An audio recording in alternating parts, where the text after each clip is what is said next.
Hi, it's Steve Hargadon, and welcome back. We have more guests than we have participants. But this is going to be fun, I promise. And it does get recorded. And people are watching. I've been shocked at kind of the numbers, and shocked and delighted.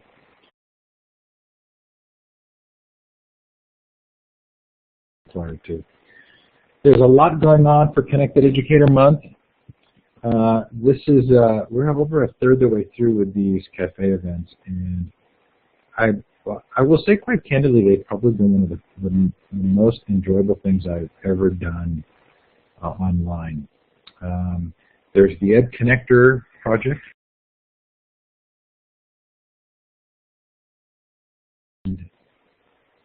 With this small group, we're not going to have to work hard to figure out where everybody is, but I am in North Carolina. Some of you, I don't know if Tim knows this, but I actually picked up our family and moved here for a year to be part of this Black Mountain Soul, the Sugana Mitra Self-Organized Learning Environment Project. And it has been really fun and really interesting. And feel free to put in the chat. Oh, I didn't give you permission. Sorry, hang on. Now you should see to the left of the map some icons. You're looking for the star icon. Dawn, Courtney, Renee. And click on the star and click on the map. Put a note in the chat.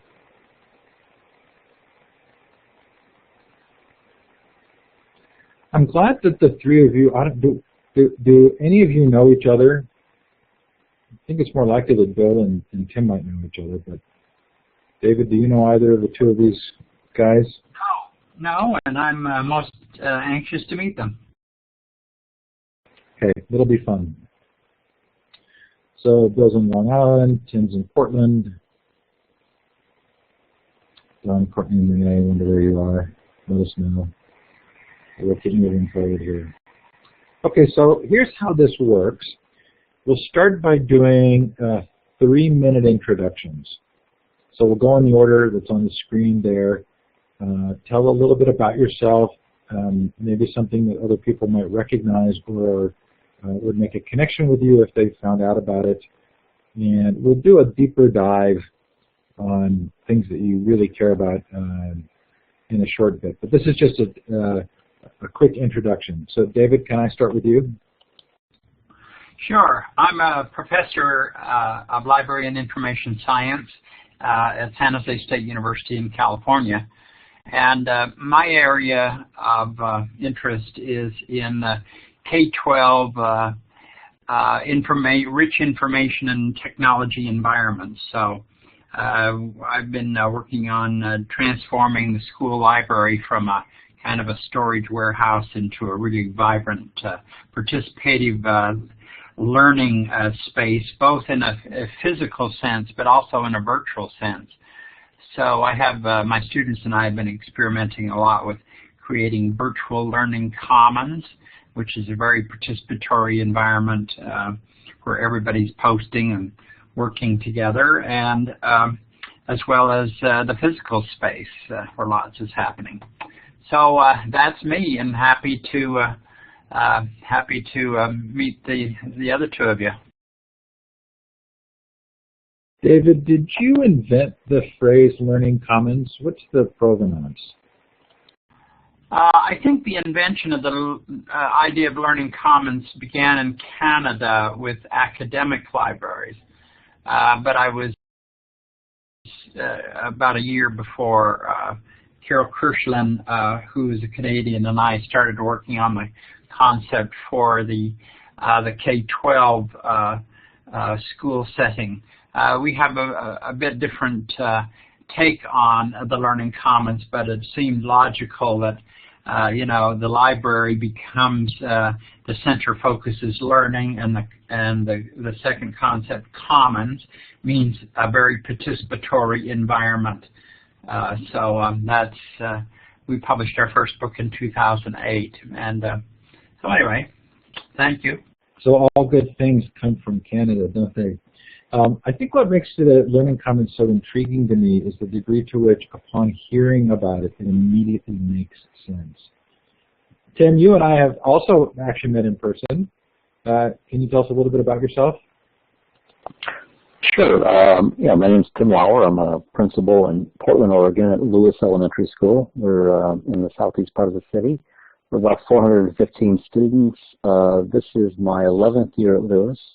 And I guess in terms of our discussion tonight, what interests me is social media in its uses in a school setting, and just basically how that transition has gone from people assuming it was bad, always bad, to more folks seem to be embracing it. I know my staff is, my students, my parents, families, and that kind of thing, and so making those connections and then extending the classroom so that teachers can connect and interact with their students, not just between the hours of 9 and 3 in this building, but also outside those boundaries.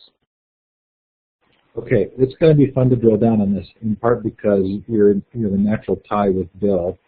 Bill, would you talk a little bit about what you do? Sure. Thanks, Steve, and nice to meet you, David and Tim. So I'm a director of instructional technology and now libraries, which I'm really excited about, in the Farmingdale School District on Long Island and over in New York. And I thought I'd share kind of less of a bio, but more of a story. There's two things that I remember quite well from my early days in schools. The first was the Mets winning in 1986, and that hasn't happened since. And one of the other things was actually sitting down at the kitchen table with my mom and dad looking at the results of my Iowa tests, which, as I show in a slide, it's not impressive. But from that moment on, I kind of never stopped thinking about intelligence. So I've been looking at the notion of organizations in terms of intelligence, and how do we almost increase, is there the potential for us to increase our both individual intelligence and organizational intelligence through these virtual connections that we're making, and I'll try to present some metaphors for this work and how it impacts schools. Okay, this is actually going to be really fun to thread these together, but before we do so, this is a chance for everybody in the room to talk about something really interesting that they learned today. So what was something really interesting that you learned? It doesn't have to be part of Connected Educator Month. It can be something serious. It can be something fun. But did you learn something today? And you can, if you know how to write on the whiteboard, you can do that by clicking on the A icon to the left of the board, and then I gotta give you those icons back. Okay, now to the left of the board, you should see an A icon. You can click on there, or you can put it in the chat. What did you learn today? I learned about Rafael Parenti in Rio de Janeiro, Brazil, who is trying to reinvent the school there. And then I made all of these other connections with people I've known from Brazil, Ricardo Semler,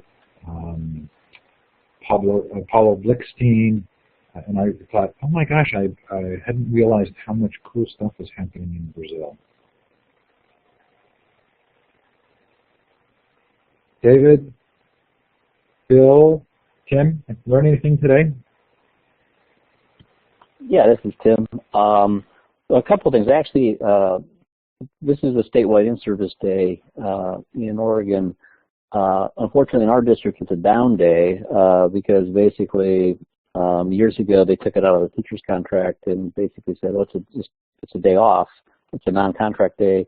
If you want to go to something, but it's kind of on your time and your dime. But that's the date that we have a lot of things going on in the state. And today we had a Google Summit out in Beaverton, put on by Rachel Wente-Cheney and the group, a state group. And we're doing quite a bit of work with Chromebooks. So I went to a couple of sessions on Chromebooks, which was great. I learned quite a few things today. But one thing I just learned about half an hour ago is I'm at school. I came back to school. I have some parents out working. We've been doing a project where we're depaving part of our playground to add some garden space and that type of thing. And in front of our kindergarten classrooms, we are putting in 2 raised beds for the kindergarten classrooms to utilize as a garden space. And so they ordered we're using juniper, which is there's a sustainable lumber place in town that, I guess in Eastern Oregon, juniper is becoming a bit of a problem, even though it's natural to the area. The trouble is with fire suppression and such over the years, it's kind of gone hog wild, and so now they're actually harvesting juniper because it's overly abundant. But they cut it in such a way that it's not dimensional lumber, it's actually the actual size lumber.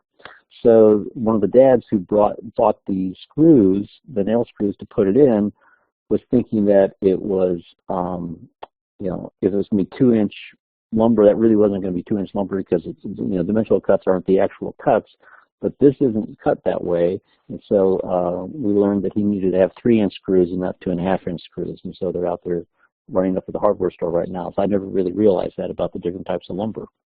So that's what I learned today. You really did learn something today. So Dawn says she learned how to use an iPad for interactive collaborative events. Yes. Courtney learned several different ways to use Moodle software in the classroom. I think what's interesting to me about tonight being kind of focused on connected leadership and this question of most interesting things learned today is that it kind of pushes us toward this idea of adult learning and the environments that we create for our adult learners, especially in schools, and how do those parallel, mirror, complement the learning that we hope will take place with students. Okay, so anybody else dying to tell us something they learned today? Steve, I'm glad you mentioned that because I almost wanted to say that I had an edu-win. I love Jessica Johnson uses that a lot, and it was really stemmed around conversations I had with some of my library media specialists where we started to really starting to push the envelope in our own district about the informal socialization supports that are out there in terms of informal learning and the way that we kind of amplify those and maximize those within our library. So it's just kind of the ball is rolling, I suppose, but an edu-win, if you will. It was a great conversation with my library media specialists. Awesome. And Bill, have you gotten to know Albemarle School District at all, and Ira Sokol and Pam Moran? Pam Moran and I were on a panel the other night together, so we've never met in person. I do look forward to that day, but just through social media. Yeah, I don't know. I remember that you were on the panel together, but I didn't know if you'd connected at all because what they're doing in libraries is very cool. And David, I think, would be interested as well. Okay, so let's do a little bit of a deeper dive. And this is the chance for people to kind of get to know each of you a little bit better. And the idea here is to talk about something. You have 8 to 10 minutes. You can ask questions of the audience. You can, for each of you, you can brainstorm with us, or you can just tell us about it. But something that you're thinking about right now that's really captivating you. Some part of your work activity or your thinking process around education that's really present for you right now. So David, have you got something that you can share with us? Sure. I've been most interested in the creation of participatory learning environments for both adults and kids. So, and then recently I went to Makerspace, the World Makerspace show in New York City, and that's all about creativity and building and all that kind of stuff. But I've been concerned that both in teaching all these content management systems that are out there that perpetuate this whole top-down instruction kind of mentality where kids go online in online learning and they fill a bunch of assignments. And I just saw one from California that did the same thing with adult learners who were preparing for the Common Core. And those are such, those kind of things, that, including a lot of MOOCs out there now, are places where you listen to a lot of lectures and then do some sort of assignment. So I've been wondering and building with students and myself kind of participatory learning environments where everybody, there's both adults in the room and students in the room, but they're all participating and creating together with lots of choice and contributions rather than just filling assignments. So I'm most interested in, how librarians in both of our presenters actually, how do they actually collaborate in both adult learning experiences and kid learning experiences. So I've worked on what I call knowledge building centers, which are like Google Sites, created with Google Sites. And in that a room of a unit, for example, on Civil War, you've got 2 adults in the room at least. You've got the classroom teacher and you've got the librarian. And then you could add to that any other specialist in school, like an instructional technologist or a reading specialist or whatever. And those people are mentoring, a group of young people, so that there's a question or a project that everyone's constructing together, and that can happen not just with a single classroom teacher's group, but it could be across third grades within the school, or it could be across schools or across the world in a kind of a global participative project together. And just the way that, so I have a free template up on Google where it's called the Knowledge Building Center, and anybody can pull it down. And it just flips that idea of a content management system that just kind of fills assignments to a very flat participatory environment. Another thing I've worked on with adults is what I call the Quick MOOC, and that's you can look that up, QUICKMOOC.com. And this again is for a participatory adult learning experience. I have one out on the Physical Learning Commons that any of you are welcome to. I'll let you into that if you'd like. I charge a whopping $10 to attend that, just mostly to keep just gawkers out. But it is a very flat participatory environment where you can investigate how to transform the physical space of a school library from a storage space to multiple learning spaces in the physical environment. And that one is it has a lot of ways that people can actually, for example, you can look at furniture, and as you look at different kinds of chairs or tables, the conversation actually, it's in a Google document, and you'll see pictures on the left, and then you can comment on the right, so that people are participating and throwing ideas together and building. And you can stay in that community as long as you want, and you can earn a badge if you want. You can do projects if you want. And you can work as a group or individuals.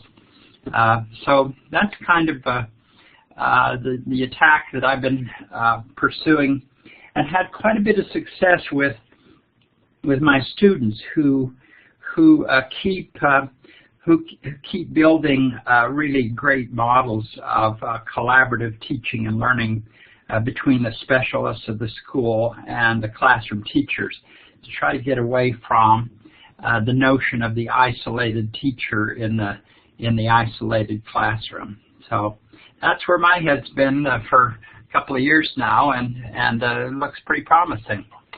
So I'll let somebody else talk. I'm going to ask a question, David, of you, Tim, and Bill. So this came up the other night in a prolonged discussion with Will Richardson, and the question was, how much of this is new? How much of it is actually remembering pedagogies that have existed for millennia? And if it's new, is it because of the tech? So, Tim, Bill, David, we heard David talk about participatory learning environments and knowledge building centers. Is this new or old?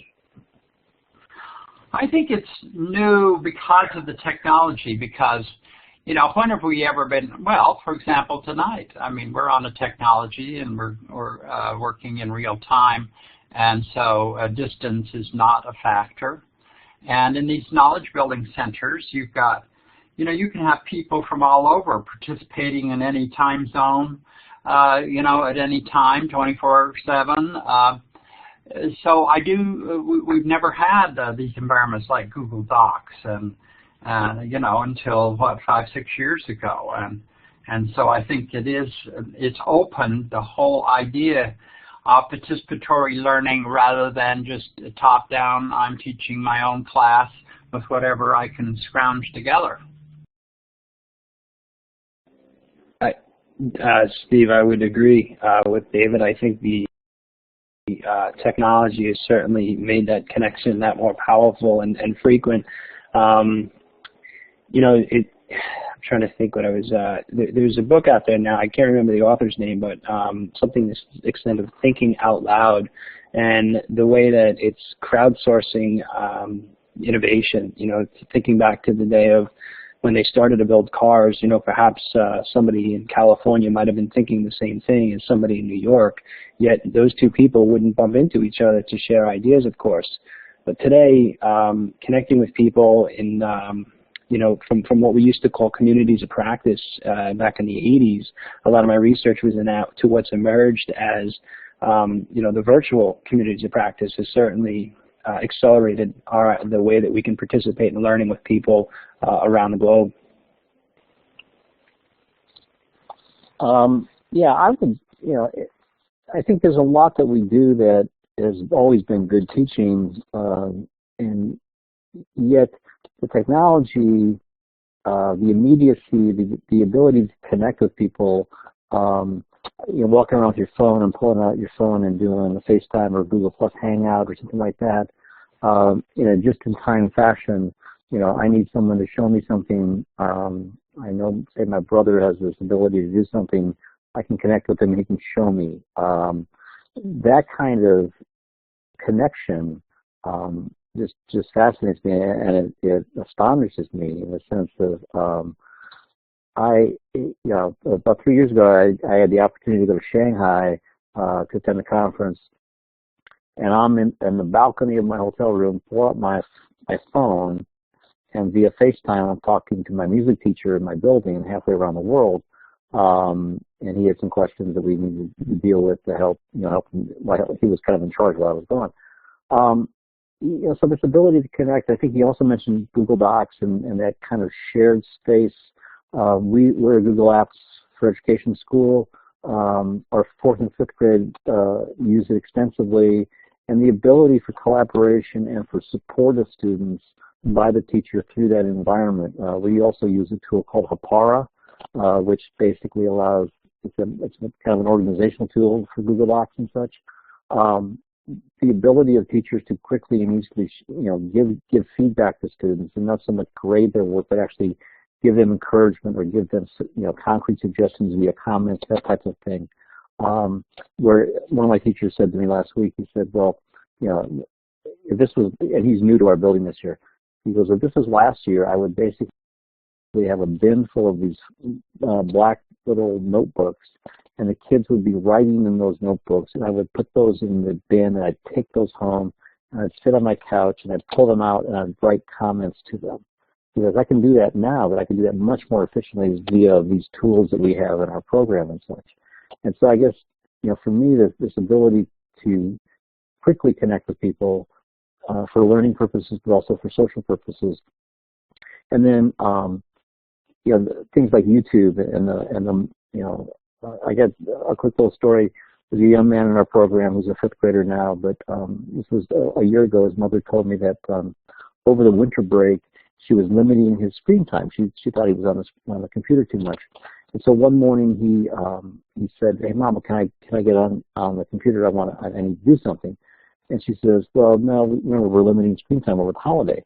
And he said, "I really need to get on there. I need to go to YouTube." And she says, "Well, what do you need to go to YouTube for?" And he says, "Well, I wanted to make you guys waffles, and I wanted to learn how to make waffles." But he goes to YouTube, he types in how to make waffles, and he learns how to make waffles. And he's the same guy now that also shared with me how he uses YouTube to mod his Nerf gun and increase the tension and such so that he can propel his Nerf projectiles further and such. And again, if you go to YouTube and just look at the number of things that, whatever you're really interested in, someone has taken that time to maybe create a video or that type of thing that explains how to do something. Now again, the quality of those will vary, but quite frankly, a lot of those are really very good. And that also speaks to this aspect of why do people do that?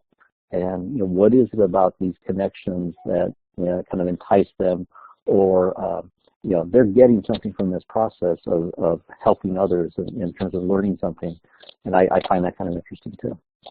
Okay, I'm going to ask a question and leave it out for thinking while we're going to do a quick top of the hour look at what's happening tomorrow for Connected Educator Month. But I guess my question is, have there been educational practices, certain kinds of schools that were focused on personal or agency or self-directed learning or some of these concepts that we're more comfortable accepting as the result of technology, that we've been less comfortable thinking about when they were just an alternative form of schooling? Okay, hold that thought. Tom DeBoer normally comes to give us the sneak preview of the day. He's not coming tonight, but he said the only thing going on tomorrow is our Reform Symposium. So if you don't know about the Reform Symposium, I'm putting the link in the chat. We've got 3 days of free events with Sugata Mitra today, Rafael Parente, all kinds of fun stuff going on.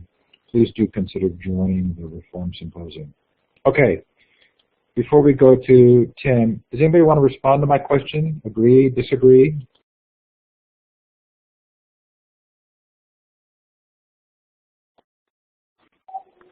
I apologize, but I think I forgot it.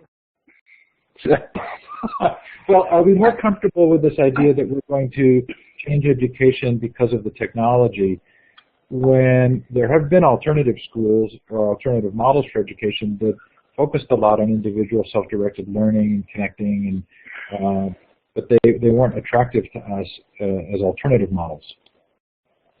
Well, I think technology gets a bad rap, particularly in the Los Angeles schools, right now, where that thing's going to, with the use of iPads and not preparing the kids and then not knowing what to do with an iPad once you get it in your hand and all that kind of stuff.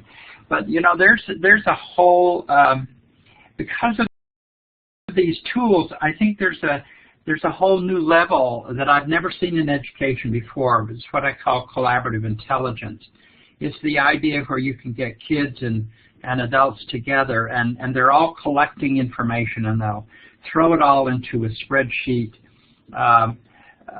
or a Google Doc or something. But then in real time, the kids and the adults can do analysis and synthesis of all of the ideas or the data that has been put together, so that the ideas that they create new ideas that none of them would have done as individuals. So it's a collective synthesis. That's high up on Bloom, and I've never seen any technologies or teachers in physical space that really did that well, even with Post-it notes or something. But the idea of building new ideas, creating innovative thoughts or products in real time based on the collective effort. Yeah, Steve, that book I mentioned in there was actually called Smarter Than You Think by Clive Thompson. I had the title wrong earlier, but that speaks to a lot of what David, you were just mentioning there. It's a fascinating book. One of our folks in the audience had said the same thing, so definitely recommend that. Okay, so Tim, let's do the same thing with you. What's something you're really thinking about right now, or something you would want to share with people that's a passion or something you care about?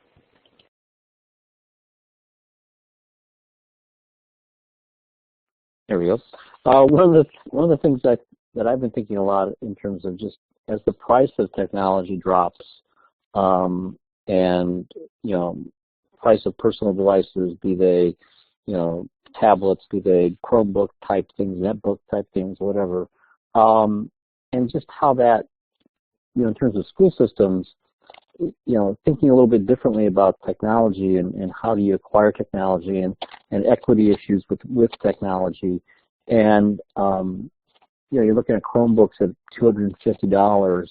Let's say a kid's walking into middle school and let's say, thinking, well, gosh, I can't buy every kid a Chromebook. But if you think about the cost of that for if you average that over 3 years, you're not talking about a tremendous amount of money. And I think we could probably be more creative in how we fund some of this so we make sure students have access to technology.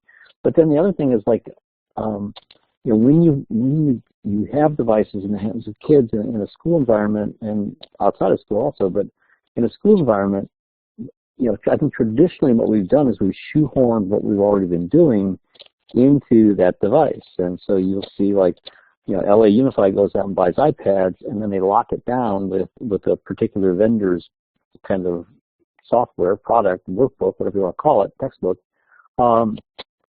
And basically all the features that made the device intriguing and of interest to students, you stripped away.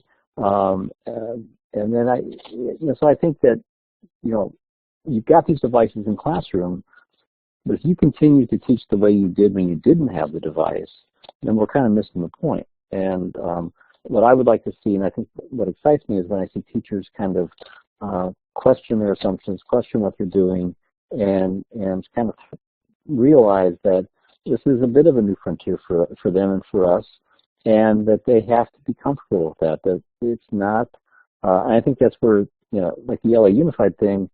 Excuse me, I'm going to have to, my light sensor went off. I'm going to move my laptop, and there we go, turn my light back on. With the LA Unified thing, I don't think they thought that whole thing through. And so the media plays up on the fact that some 17-year-old has the audacity to want to look at YouTube and Facebook on their iPad at home. And of course, why wouldn't they, and why shouldn't they? Those types of things. So I think this idea of bringing technology into schools but doing the same things with it is something that I think we have to think about, and I'm real excited to see classrooms around the world who basically have done that. And but I still see a lot of just traditional, that's the way we've done it, and we're going to do it now instead, that assignment. We haven't taken advantage, I guess, of the technology in the terms of the assignments that you give or the projects that you give to students. And I think as we have more and more of these devices, it's going to be something that I hope people think hard about. So I guess that we're bringing technology into schools. What are we doing with it? How is it making things better? How is it allowing students to personalize their learning? So those are kind of the things. It's kind of a roundabout answer, but those are the kind of things I'm thinking about. Tim, how did you? Go ahead. One of the best models I've seen is Ruben Puentedura, the SAMR model, and I'll put that in. Have you other presenters SAMR model that demonstrates just how you convert technology from a very, just doing the same old thing to a very high level kind of Bloom's kind of things that you couldn't possibly do without the technology. I don't know if anybody's encountered that or used it in their schools, but I think it's super. No, I've learned about his work this summer, and that's one of the things I want to share with my staff this year is when we do our sessions, some of our professional development such as I shared that with a couple of my staff members, and they thought that would be a great way to kind of articulate what we're trying to get at.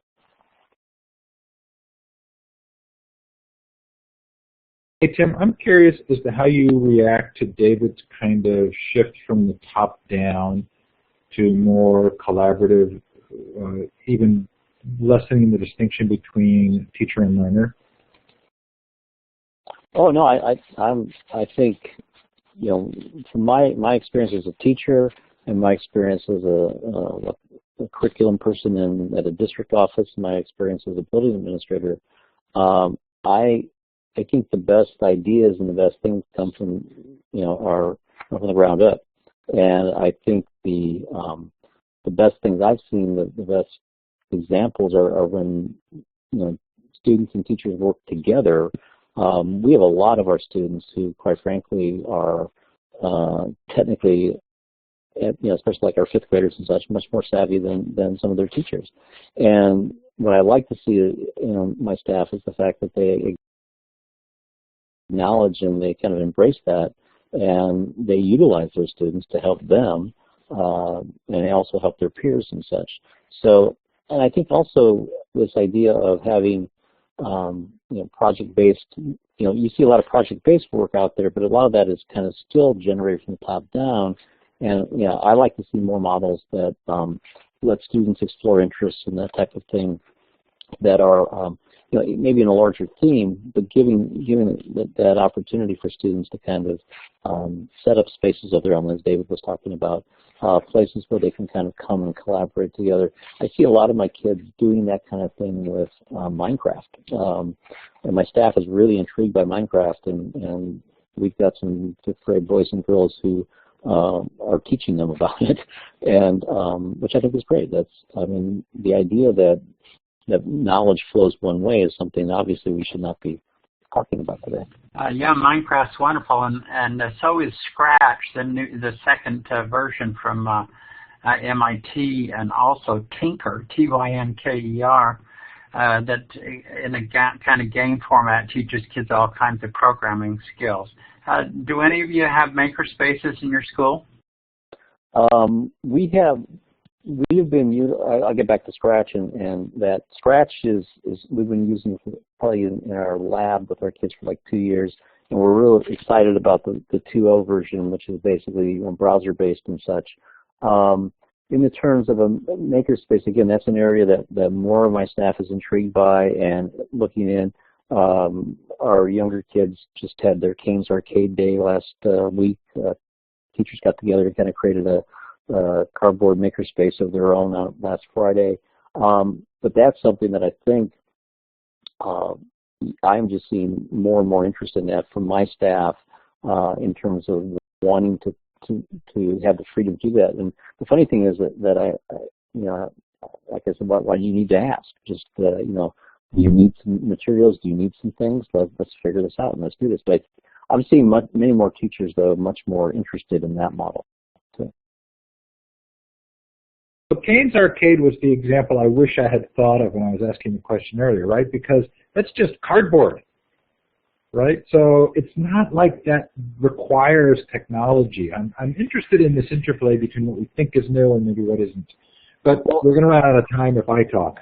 Well, I taught kindergarten for 16 years, and we had a spot in our room was what we called the fix-it bench, which is basically a place where we took apart old VCRs and things, and we had, you know, screwdrivers and different things, and that was a spot in the room. And you know, one of the things when I was teaching years ago that I was always impressed with, I had an opportunity to visit the Exploratorium in San Francisco, and we kind of got to go behind the scenes, and then being exposed to that and all the science snack book and being able to build things that bring to your room that kind of replicated some of the hands-on science types of things that were available through the Science Museum.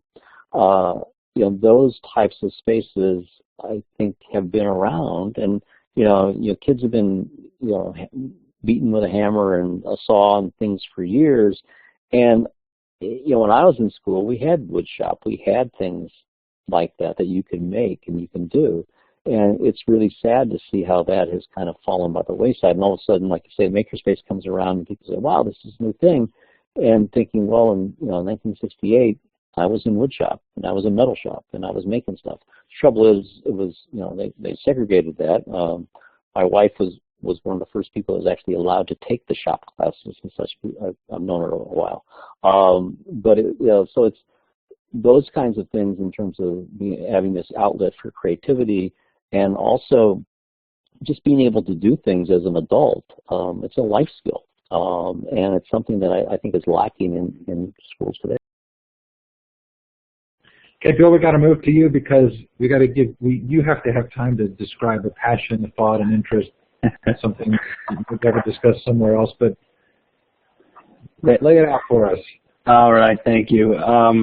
You know, Steve, I thought about these two words, you know, connected leadership a lot, and I'm really fascinated by what I'm doing right now in my work and what I was able to discover through my research, which was a national study of school principals and virtual learning, and really how that was impacting their own learning, but how we're building organizational capacity. So one of the things that I've been thinking about a lot lately is I've been asking people, how would you describe your learning organization? And interestingly, what people tend to say as well is a bit stagnant. It feels a bit stale. We're moving, but kind of slow. And it's often rare that we hear things like, oh yeah, we're vibrant, constantly changing and growing and stuff like that. Luckily, that was something I heard from the principal that I studied. So connected leadership, I think this new art, if you will, embodies what it means to be what I like to now call a next generation learning organization. And that is, how do we lead change at all levels, the grassroots stuff that Tim and Steve, you were just talking about, by really cultivating both individual and collective intelligence in our schools. You know, because I think we all believe that human beings in general possess an innate drive to really want to be connected and autonomous. With that being said, you know, I'm constantly thinking about how do we unleash the human capital within our organizations by reconceptualizing what it means to have social capital when we think about the social capital both within but outside our organizations. And a lot of this emerged from my study that I had done at Fordham University. And I want to just share three little things here, which, well, I don't know if they're little, but leadership and organizational structures, and how do we build organizational capacity. I think with the connected leaders we see out there today, we're seeing a completely new type of organization, one where we're quickly able to bring information from the edge of learning into the organization, using those individual insights to actually build collective knowledge and organizational capability. We're seeing stories all over the place. It's fascinating. I refer to these spaces as VCOPs, or virtual communities of practice. The question is, what portals do we allow in schools for that fluid-like sharing of information to come in? Second to that is this notion of drafting, which I've been talking about a lot. I think we have to demystify this fear of schools. And Steve, I actually quoted you in my dissertation in 2011. You had written something that said, social technology provides an extraordinary, potent way to link up with inspired and innovative educators.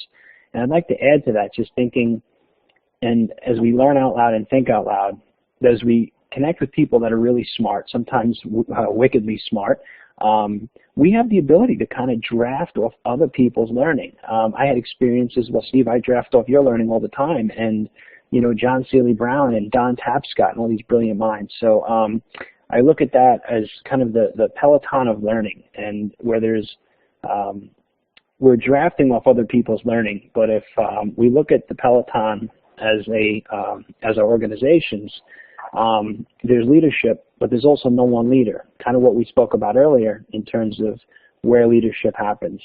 And finally, this notion of mindsets and growth mindsets is just so powerful. Good night, Liam. It's my son. We're living in a constancy of change, and we're all in that same point of we don't know what we don't know. And I just wish that as individuals and organizations, we can get to that point of we don't know what we don't know yet. And that's a word that Carol introduces, which is, I think, is just so powerful. So that's some of the stuff I've been thinking about. You know, Peter Senge said a while ago, if you want to look at how to improve schools, look at how people interact. And I'd have to say that that interaction is no longer just within our walls, but our networks outside of our walls. Okay. So, thanks, Bill. Did I talk over you?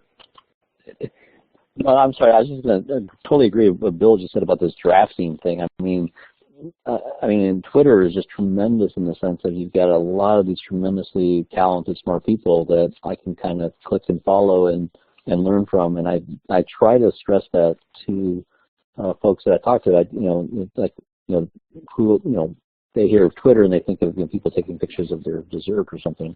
But I think what Bill said is just spot on. It's powerful. The story I share is actually, Don Tapscott, somebody who I, have incredible, just he's amazing what he knows, and the fact that I can engage in learning with him and learn what he's learning about, and Steve and the incredible work that you do, just connecting incredibly passionate people together. We have the ability to draft, and I think one of the things I wanted to tell a story on was our organizations in terms of the peloton, if you will, or you can think of this as a flock of birds or a school of fish, but at any point in time, we shift leadership, and there's a shift in leadership, but there's also an exchange of resources. And I think that's kind of the new context for our organizations is leadership kind of everywhere, but it's really the connected leader's role to establish that and be the social architect behind how we build our capacity. Okay, so I've been asking a tough question each night, and this is probably the moment to ask it. So what we're describing is in sort of an intriguing way a digital democracy, and we have a mixed history with democracy, right? So we're actually not a full democracy because the founders believed that democracy would lead to tyranny. And when we've had periods of time in American history that became very democratic, the 1890s, the 1960s, there was always an institutional pushback. How do we think about this digital democracy, and are there things that we haven't thought about here that are complexities that we're going to have to cope with? Anybody? Steve, I had the incredible opportunity to give the opening address in my own school district, which was so important because I got to tell this vision. And I use the example of intelligence and as an ability to adapt to change, which was a definition I found online. And the reality is we have to be better at adapting to this change. And, how do we accelerate that, or how do we increase our change bandwidth? I think we do that through learning in accelerated ways, but also, as John Seely Brown says, tinkering and learning. By tinkering, we end up unlearning. And that's where we experience the mind shifts, the shifts in our brains that allow us to see the world a little bit differently, perhaps not treating technology as additive, but the opportunity for it to be transformative. So I told a group of people yesterday in my district, I'm inviting them to learn, to be a part of this movement, this initiative, and I don't plan on winning everybody over, and I can live with that. So I think we have to realize we're going to bring whoever we can along and just keep telling the story. And I always get pushback from the people who say, but what about the tests, and how are the kids going to score on that? And the whole push to drive test scores just seems so antithetical to this wonderful opportunity we have now to build these participatory communities. I'd like to hear any comments on that one. The thing about like assessments and testing, and I guess we're talking like the high stakes test, the state test and that kind of thing. I would think I look at what a lot of my teachers are doing in their classrooms with technology and with using things like Google Apps and that type of thing. And I just gotta believe if you're really working hard in those areas and you're working on those things and you're developing those skills, those are transferable, and you should do well on those assessments. I mean, if you're using Scratch, and you've been using Scratch since you've been in kindergarten, you've been learning quite a bit of math there. And so when that third grade test comes around, it shouldn't be a surprise. It shouldn't be this thing that trips you up. And so I think these various tools, the coding, that type of thing, those all just lend themselves to basically being a well-rounded, educated person, and you should be able to walk in for the most part, and do well on that assessment. And so I don't know. I just kind of, I look at my particular building and program, and we're kind of your average school. We're like 40% of our kids are on free and reduced lunch. So we're not extremely high poverty, but we're not a wealthy school. And my kids do pretty well on that. And basically we take it, we're done with it, and it's out of the way. And and I think part of it is how states set this up in terms of the high stakes aspect of this, and I guess people freak out about it. But in my experience with my particular program and building, we take the test online. We can now take it on the Chromebooks, thankfully, so we don't have to tie up a computer lab or anything like that. Just get it over with, that 45 minutes of the math task, that hour or whatever it takes for the reading test, and then move on. And so I think the focus on you have to teach to the test. I think if you teach if students are learning well, they're going to be fine on the test. Tim, I'd agree with you. I mentioned in the chat before, my kindergarten son here has been using an app called Codable, and it's just fascinating to see how it's making him think and problem solve and stuff like that. One of the challenges I see, at least in New York State right now, is, for those individuals, myself included as a child, but, you possess the knowledge and the skills, but perhaps the forms of these assessments, being who you are, maybe how you test, you're not able to illuminate those findings, that knowledge. So, I struggle with that. I'm always looking for alternate routes for kids to express their knowledge and to share that. I hope we can do better with that in education. Hey, we're called the Connected Cafe for a reason, because in the last 3 or 4 minutes here, our goal is to connect you with each other. So if you have a Twitter handle or a blog address, this is your chance to put it in the chat. My challenge to you is to find somebody to follow that you weren't following already. Sometimes it helps to put what you kind of are interested in and what you tweet about or blog about. I haven't put mine in before, but I'm going to put mine in just for fun.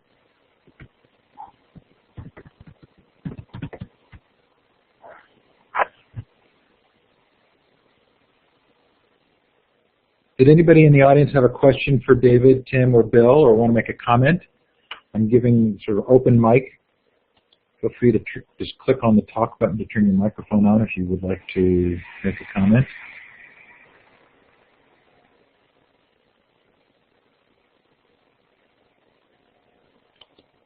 I'm going to Renee.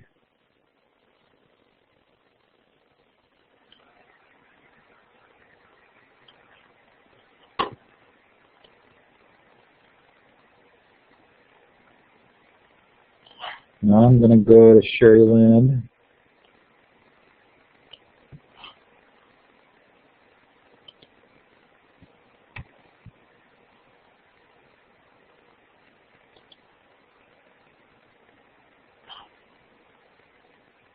Yeah, digital democracy, this is something that's really been interesting to me because I've been looking at the 1890s and muckraking journalism and then the 1960s and anti-war protests. And there have been moments in our history when there's been an increase in democratic capacity that ends up getting kind of shut down. And I think that we have a very mixed history or feeling about full democracy. Certainly the Constitution established a republic rather than a democracy because of this fear of tyranny that comes from mass democracy. And so I'm really interested in how this will play out. If we have a digital democracy, is it perceived threats? Is it real and actual difficulties that we might encounter?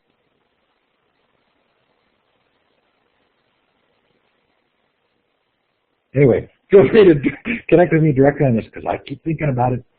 Well, I think one aspect of the technology and the speed with which technology moves information is like the social shaming of people and that type of thing.